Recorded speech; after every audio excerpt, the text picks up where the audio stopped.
Dziś duża prosta bombka z przygodami. Nie wiem jak wy, ale gdy ja coś zaczynam, to lubię to kończyć i to jak najszybciej. Przestojów w czasie pracy bardzo nie lubię, bo wtedy mam poczucie takiego rozmemłania. Niedokończona praca to u mnie rzadkość i jeżeli już coś takiego się dzieje, to zazwyczaj jest to jakaś nadzwyczajna sytuacja. A ta duża bombka w takim stanie na swój szczęśliwy finał czekała prawie rok. Ponieważ po drodze natknęłam się na dwa problemy. Pierwszy bardzo prozaiczny, a drugi trochę większego kalibru. Zacznę od tego drugiego.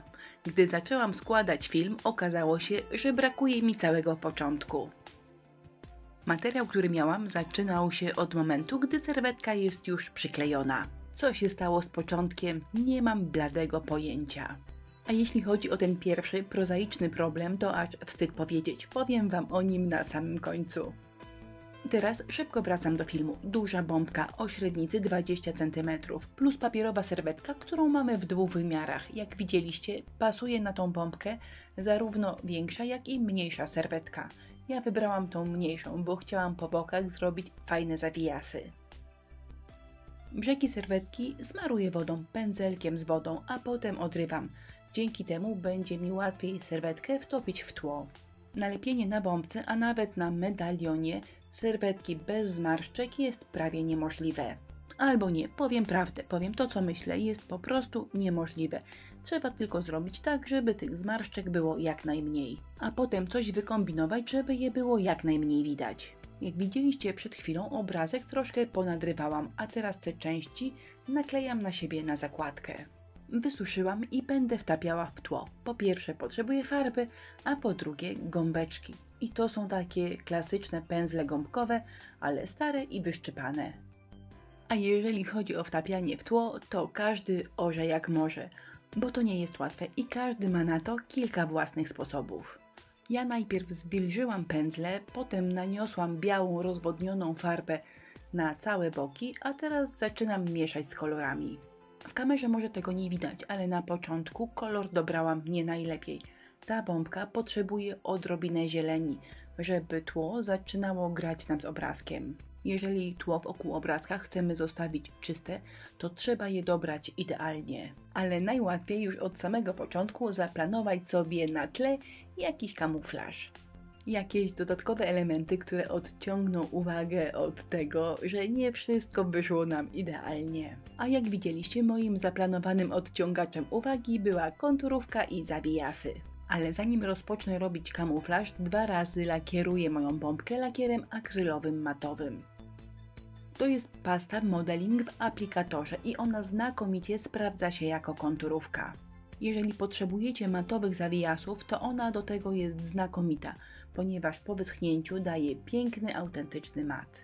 I jeszcze jedna ważna sprawa.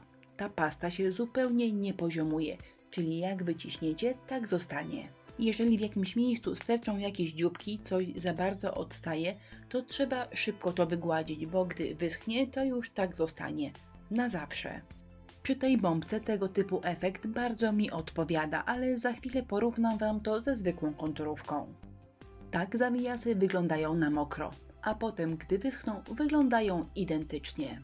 No właśnie, przed chwilą było na mokro, a teraz jest na sucho. Żadna różnica. A zawijasy robione klasyczną konturówką wyglądają inaczej. Może z daleka to jest nie do rozróżnienia, ale gdy podejdziecie bliżej, gdy zobaczycie z bliska, to zawijasy robione konturówką klasyczną są po prostu inne. Gładziutkie, delikatne, takie wypoziomowane. Różnicę między pastą a klasyczną konturówką pokażę wam na końcu filmu, gdy już wszystko wyschnie. Ten kawałek filmu jest na bardzo dużym przyspieszeniu, ponieważ zrobiłam już dla was cały długi film o malowaniu zawijasów i podlinkuję wam go pod tym wideo. A za chwilę jeszcze więcej kamuflażu, czyli zawijaski dodatkowe robione lakierem 3D, a potem posypane brokatem.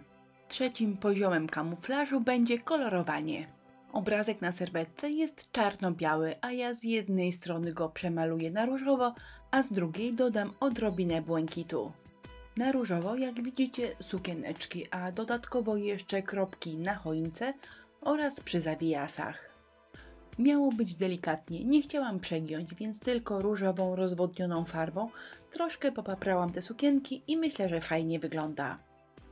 Z różowej strony różowe kropeczki wyglądają tak troszkę jak owoce głogu. Kolorowy, czyli różowy kamuflaż wygląda tak. A teraz dokładnie to samo z drugiej strony, tylko w odcieniach błękitu.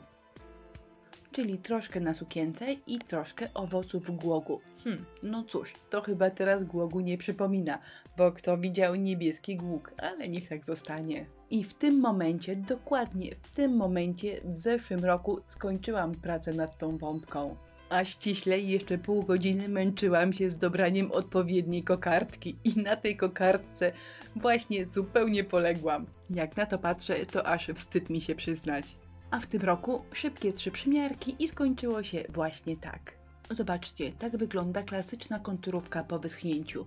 Ładnie się wypoziomowała i jest elegancka i gładziutka. A to jest pasta Modeling. Wypukła i matowa. Tutaj nic nie siadło i się nic nie wyrównało.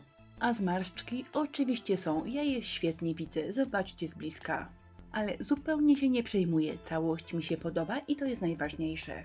Bo w życiu tak jest, że perfekcję się podziwia, wielbi, a rzeczy niedoskonałe po prostu lubimy albo kochamy.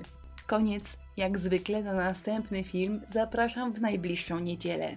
Listę produktów znajdziecie pod tym wideo, a fajnych ludzi, deku zakręconych, na naszej grupie na Facebooku, która nazywa się Inspirello i Przyjaciele. Do zobaczenia!